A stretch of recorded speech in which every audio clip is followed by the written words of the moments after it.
yang menyangkut tentang riswah, yaitu sogok.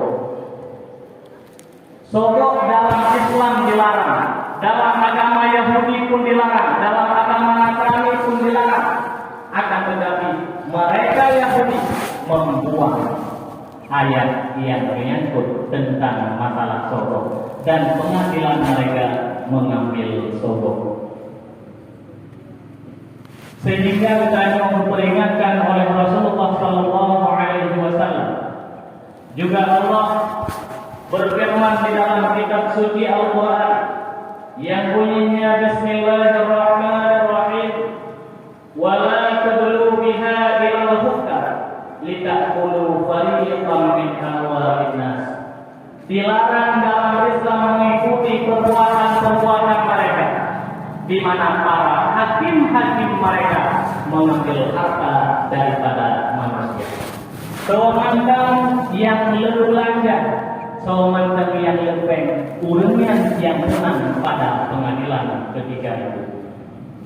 Maka bukannya dilarang dalam Islam oleh Allah Subhanahu wa Ta'ala. Walaupun pokoknya mulai dipraktekkan di tempat-tempat bukannya ada nama apa urangnya yang menang. Padahal nyawa kok dihilangkan, tapi karena lepeng hukuman mungkin 20 tahun. So yang lepeng urangnya yang menang.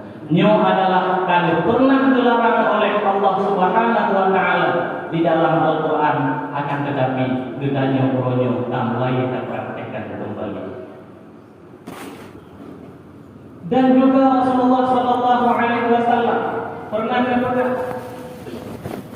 innama halakal ladzina min qablikum, hanya saja binasalah umat-umat sebelum kalian daripada karena apabila mencuri oleh orang-orang yang lemah, mereka memberikan hukuman. Wa idza saraqa syarifuhum, apabila yang mencuri itu adalah orang-orang yang terpandang, orang-orang yang mulia, fataraku, mereka membiarkan begitu saja. Uronyo hal tersebut terjadi dalam wilayah kitanya, dalam sekitar kitanya. Apabila yang cuma-cumanya adalah orang-orang yang elit, maka anarkis, hukuman anarkis bahkan dikadang begitu. Tapi apabila yang cuma-cumanya adalah bawahan-bawahan yang paling umur, maka yang hampir-hampir dihukum. Hadirin kaum muslimin, jamaah Jumat yang Allah muliakan, yang berlian yang bahwa nyo ada yang kali pernah dilarang oleh Rasulullah, yang kali pernah dilarang oleh Allah Subhanahu wa Ta'ala, ada baiknya hal tersebut marilah kita jauhi. Hadirin kaum muslimin, jamaah Jumat yang Allah muliakan, sebenarnya antara Yahudi dan Nasrani saling bermusuhan, di mana Yahudi mengatakan Nabi Allah Isa itu anak zina. Ini adalah kesesatan kaum Yahudi. Yahudi ini mengatakan Nabi Sulaiman itu adalah tukang sihir,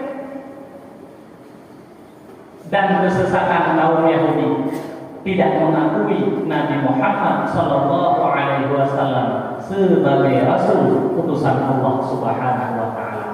Padahal telah didakwakan oleh Nabi Musa Alaihi Salam.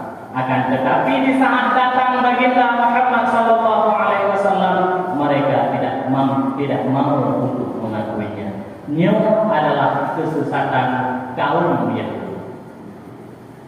Begitu juga kaum Nasrani. Nasrani ini mengatakan Nabi Allah Musa itu mati karena dimakan ularnya sendiri. Nabi Sulaiman tukang sihir, bahkan tidak mengakui Nabi Muhammad sebagai Nabi akhir zaman. Antara Yahudi dan Nasrani saling bermusuhan.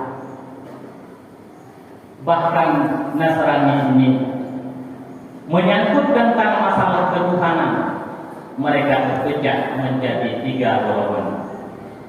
Golongan yang pertama, mereka mengatakan Allah itu menyatu dengan Isa.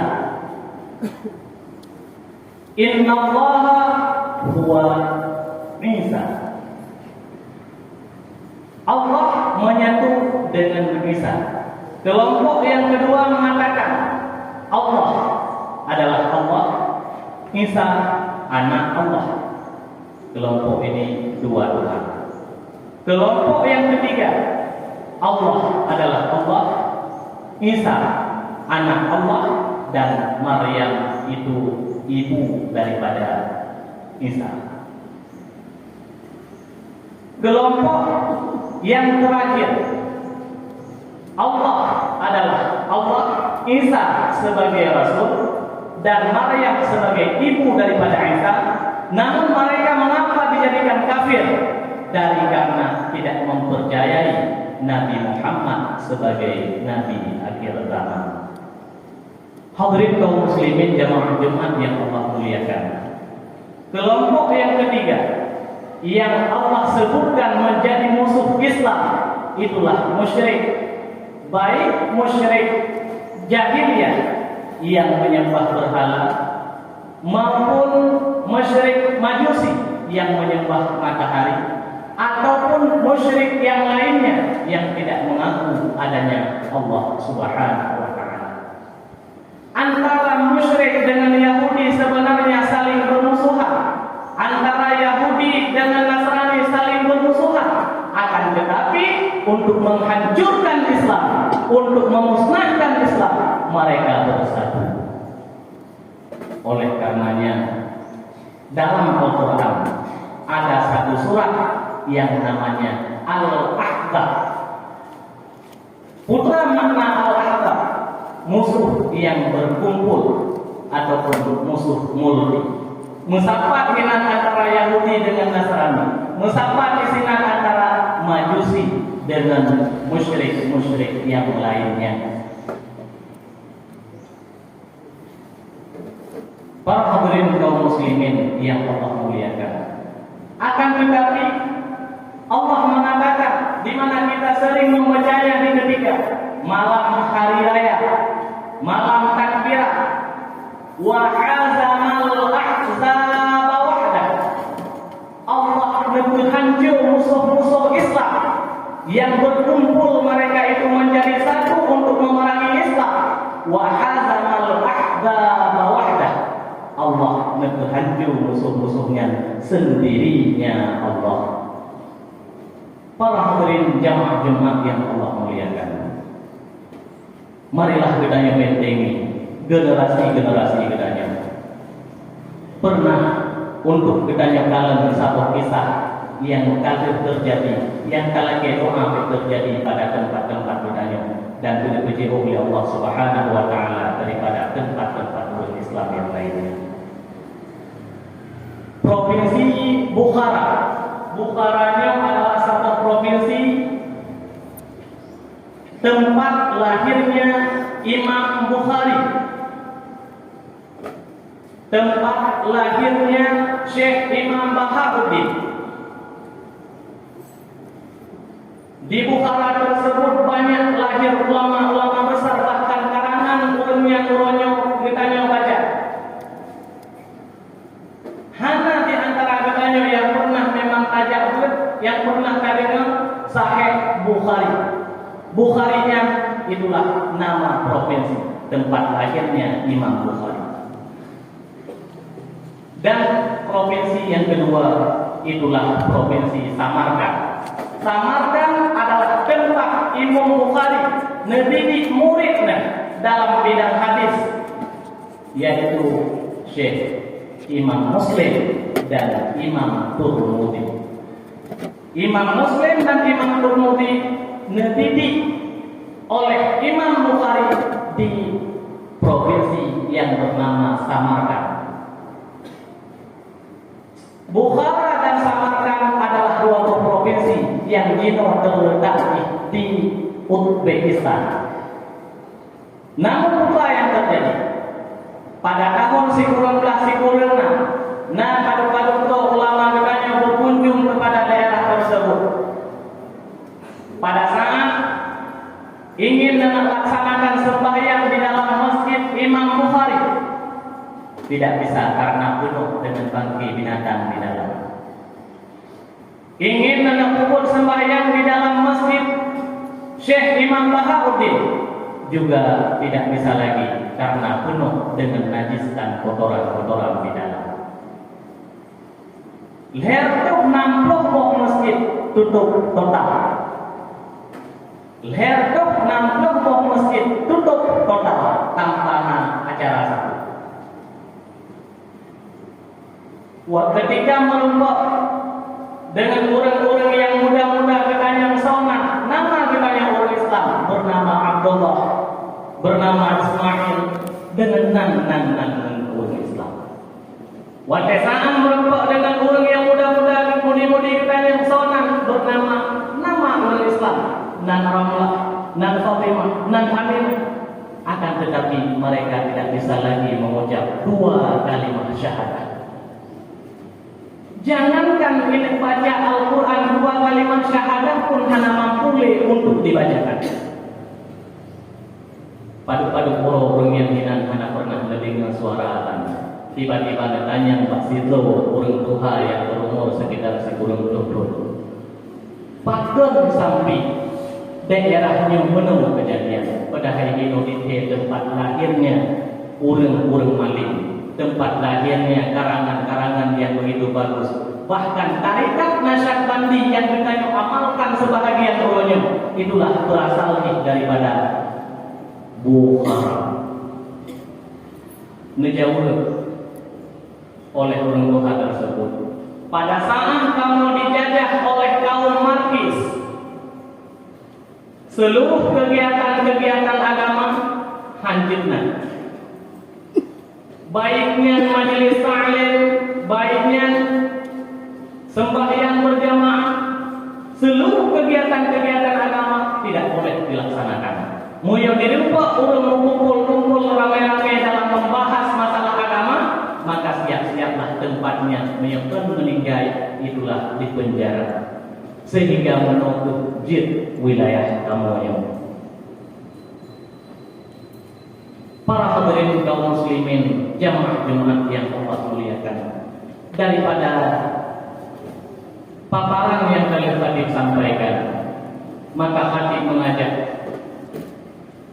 untuk takutan agama yang pada gedanya,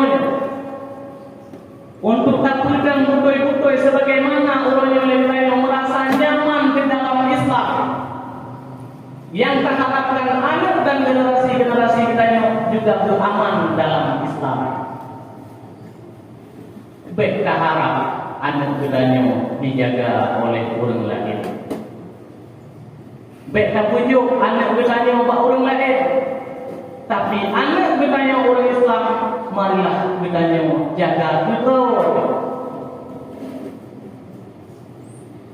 Karena bila memang anak sama-sama tak peduli bersama terhadap generasi kitanya, mustahil sirtu ataupun 80 pun yang akan datang masjid yang kitanya pegat ino, lagak-lagak ketika pegat masjid, gel-gel ketika pegat menasah, akan tetapi dirubah satu sama na'udzubillah summa na'udzubillah, dirubah menjadikan gereja. Ini akan mustahil. Akan tetapi bila orangnya lintanya gawat, terutama majelis ta'lim, hadir majelis ta'lim, jamaah, hadir berjamaah, seluruh kegiatan-kegiatan agama sama-sama akan betul-betul, sama-sama akan betul-betul. Insya Allah anak yang katanya ubah akan diikut, sehingga perbuatan yang diikut oleh katanya. Karena dia oleh katanya tak berumur. Rumah tak pegat, waktu tak pegat rumah, tabuh pajak kunci, tabuh pajak jendela, kepur, baik tidak mencuri dari luar dalam rumah katanya. Tapi ulunyo bila anak gedanyo menjadi pencuri sungguh hana berfaedah, pajok pintu dan pajok jendela. Pagar karena pencuri di dalam rumah kupu pajok berdalam mudah-mudahan macam dibuka. Lom pakai anak kunci, tumpu longsong anak kunci, pencuri lah rumah. Berangkat kita tong tetap di rumah. Maka oleh karenanya, marilah gedanyo basmi ulunyo. Kelalaian pemuda-pemuda, khususnya lewat mimbar Jumatnya khatib mengajak, melajak bantu kepada urang-urang yang muda-muda, adik-adik yang macam tingkatan pendidikan yang membutuhkan kepada jabut, nyonya ayomi urang yang tetapi hidup bapak wifi tua itu yang anak mit yang mantan uput-uputnya yang mencapat 5 mereka HP di berjingu-jingu mana nyoto anak yang muda belum harap sangat netegur awalnya supaya lama duit ini tetap ya. Insya Allah bila sama-sama kita yang peduli iman dan Islam akan kokoh di dalam hati kita karena kok anak dibukai diminta segala cara mengacakap berbuka orang kena penyakit. Borokan adalah COVID pak manusia, koronyo pak binatang. Bak lumo kena penyakit. Namun bila yang kita takutkan, urun yang nak dikenakan yang hanya tak boleh beli bakon karena kena takut menular penyakit. Nyom pandang menjadi tanda tanya besar bagi kita apabila purun hanya kita yang sembelih dengan alasan penyakit tersebut. Nyom pandang